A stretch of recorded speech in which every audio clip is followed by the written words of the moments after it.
Hi, this is Kay. Some people have asked me lately, either why am I not losing weight slash fat on this ketogenic diet, or why did I plateau?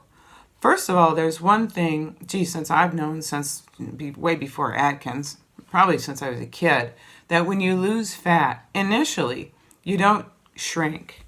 And initially, you don't weigh less.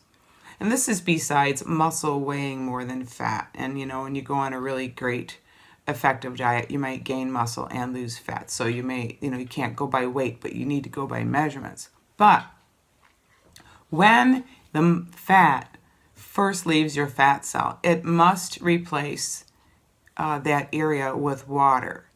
It's too much of a shock to the system. It's a natural thing for water to go in where fat was. And there's a popular term now called a whoosh, when you suddenly lose a lot of fluid and you pee a lot, and all of a sudden you had weight loss that wasn't proportionate to how you just ate.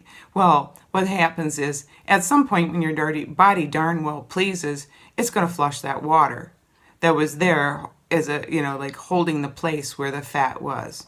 So don't get too excited about, plateaus. Measure, especially your waistline, which is a really easy target to see your progress or lack thereof. And, just be patient. Now, if you've done that and it's still, not moving the needle, as is now termed, if it's still just kind of plateauing, and you really know it's really a plateau, and there's been plenty of time for the water to flush out and it hasn't, and your waistline's not shrinking, then you have to think about mistakes you may be making.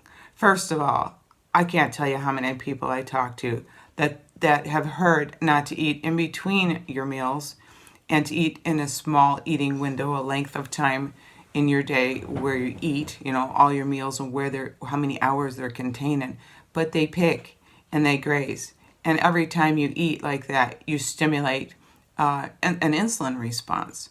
So you just need to eat more at your meals, and especially more fat. If you've gotten adequate vegetables, then you need to, and protein, you need to eat more fat. The other thing is, someone just told me today that, I heard about what this person was eating, and then they told me about their protein powder.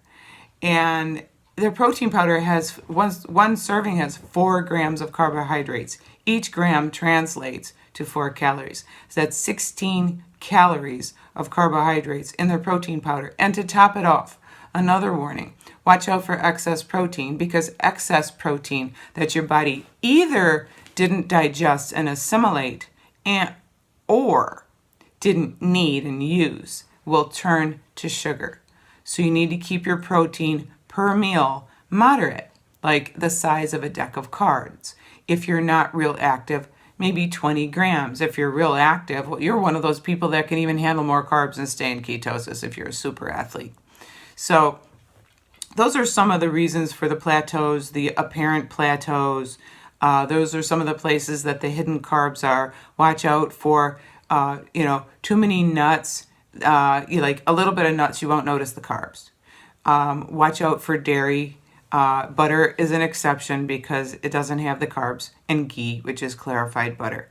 But just watch out for the hidden carbs. Watch out for the snacking, and be patient.